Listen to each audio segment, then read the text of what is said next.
नमस्कार। अतश्री खान कथा में आप सबों का स्वागत है और मैं हूं संतोष सिंह। देखिए, लोग कहते हैं कि भाई एक ऐसा शख्सियत जो बिहार का नाम पूरे देश में रोशन कर रखा है, गरीब बच्चों को पढ़ाता है, गरीबों के लिए अस्पताल खोलता है, और उसके पीछे संतोष जी बेवजह पड़े हुए। क्या मतलब है भाई? देखिए, मतलब कुछ नहीं है।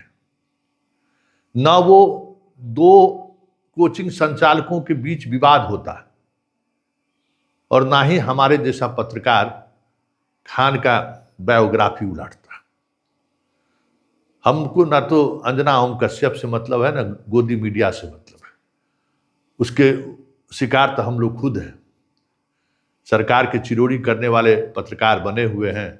सरकार से आंख में आंख मिलाकर सवाल करने वाले लोग बाहर हैं। यूट्यूब की दुनिया में अपने तरीके से लोगों को जगा रहा है, तो हम तो खुद उसके शिकार हैं।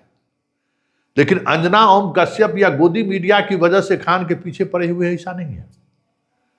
खान एक ऐसा मिस्ट्री है ना, जो मिस्ट्री बिहार के लाखों लाख बच्चों को अफीम की तरह ऐसा नशा खिला रहा है, जिस नशा के खाने के बाद वो किसी भी स्थिति में नहीं रह पा रहा है, कुछ भी करने की स्थिति में नहीं रह पा रहा है। इसलिए हम बार बार कह रहे हैं कि उसका जो 200, 250, 100 रुपया का जो कैप्सूल है ना, वो कैप्सूल बिहार के छात्रों को मानसिक तौर पर गुलाम बना दिया है, मानसिक तौर पर रील्स बाज बना दिया है। हम बार बार कहते हैं कि डाटा को देखिए कि जब से खान जैसा कोचिंग वाला बिहार में आया है,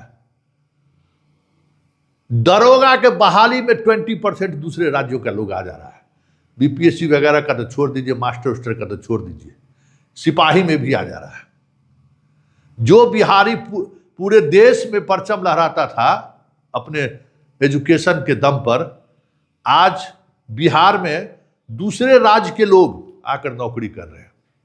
और 1-2% नहीं, 20% तक आप अंदाजा नहीं कर सकते। सारे सेक्टर पर नॉन बिहारियों का कब्जा होता जा रहा है। इसलिए हम ये सवाल कर रहे हैं, और हम इसलिए सवाल कर रहे हैं कि गरीब के नाम पर जो ये दुकान चला रहा है ना, उस दुकान को हम एक्सपोज करना चाहते हैं कि गरीबी इसका एजेंडा है, जैसे पॉलिटिशियनों का एजेंडा है। क्या कहता है ये कि हम गरीबों को पढ़ा रहे हैं कोचिंग संस्थान के बाद, और हम गरीबों के इलाज के लिए हॉस्पिटल खोल रहे हैं। तो आज हम आपको दिखा रहे हैं कि सिर्फ ये हॉस्पिटल और कोचिंग नहीं चला रहा है, अब ये हेलीकॉप्टरों उड़ाने की बात सोच रहा है, और अब ये केबल इंडस्ट्री वाले के साथ मिलकर शिक्षा के क्षेत्र में एक अलग तरीके का ग्लोबल काम करने की रणनीति पर काम कर रहा है। 2 कंपनी इसने अभी हाल के दिनों में बनाया है। बड़ा दिलचस्प मसला है। और सबसे महत्वपूर्ण बात क्या है ना, कि जिस तरीके से खान कौन है, खान की पत्नी कौन है, उसका ससुराल कहाँ है, अभी घर के बारे में तो कुछ पता चल गया है। जैसे मिस्ट्री है ना, खान एक मिस्ट्री है, एकदम रहस्य बना हुआ है। ठीक उसी तरीके से बिजनेस के क्षेत्र में भी ये एक रहस्य है। अधिकांश गवर्नमेंट के साइट पर इसका कोई डॉक्यूमेंट्स नहीं है। बड़ी मुश्किल से हम इसका जीएसटी का रिटर्न 3 वर्षों का निकाले हैं। अब बताइए, इस वर्ष इन्होंने 24 करोड़ रुपया जीएसटी किया है, मतलब 100 करोड़ से अधिक का ये कामकाज कर रहा है कोचिंग से। समझ जाइए, पिछले वर्ष 19 करोड़ जीएसटी का ये भुगतान किया है, और उससे पहले 18 करोड़, मतलब 22-23 में 100 करोड़ का ये ट्रांजैक्शन किया है, 18 करोड़ जीएसटी दिया है। उसी तरीके से 24-25 में ये 19 करोड़ दिया है, मतलब 100 करोड़ से ज़्यादा, और 25-26 में इन्होंने 24 करोड़ जीएसटी दिया है, मतलब 100 करोड़ से और भी ज़्यादा क्या ये बिजनेस किया है सिर्फ कोचिंग इंडस्ट्री। क्या ये संभव है? क्या इस कोई भी देश के कोचिंग इंडस्ट्री जो इस तरीके से कोचिंग चलाता हो, जो 200 रुपया 250 रुपया लेता है, क्या इसका इतना बड़ा टर्नओवर हो सकता है क्या? और उसके बाद और देखिए, और दिलचस्प बात हम आपको बताते हैं। हाल के दिनों में ये GRA airlines photo private limited, ये जो है इसका एक मालिक है, एक डायरेक्टर है अभिनव त्रिपाठी, और दूसरा ये फैजल खान है, इसने एक कंपनी बनाई है। अभिनव त्रिपाठी बीजेपी का जितना भी चुनाव प्रचार के दौरान हेलीकॉप्टर यूज होता है, उसी के कंपनी के माध्यम से होता है। यही कंपनी का, अब समझ जाइए, इसका लिंक देखिए, उसके साथ इसने एक कंपनी बनाई है। अब ये उस कंपनी के माध्यम से कई तरह के एयर होस्टेस, क्या कहते हैं, उसके बाद हवाई जहाज, हेलीकॉप्टर चलाने वाला, ये सब जो क्रू मेंबर वगैरह होता है, इसका इंस्टीट्यूट खोलने की तैयारी कर रहा है गरीबों के लिए। अब बताइए कि उसका कितना फीसद समझ लीजिए, वहाँ कोई गरीब बच्चा जाकर कुछ कर सकता है क्या? उसी तरीके से ये Quebec in touch private limited, education private limited है। ये इसका एक मालिक जो जिसके साथ इन्होंने है, सुमित काबरा। सुमित काबरा केबल इंडस्ट्री का सबसे बड़ा प्लेयर है, और इसका रिश्ता भी सीधे सीधे बीजेपी से।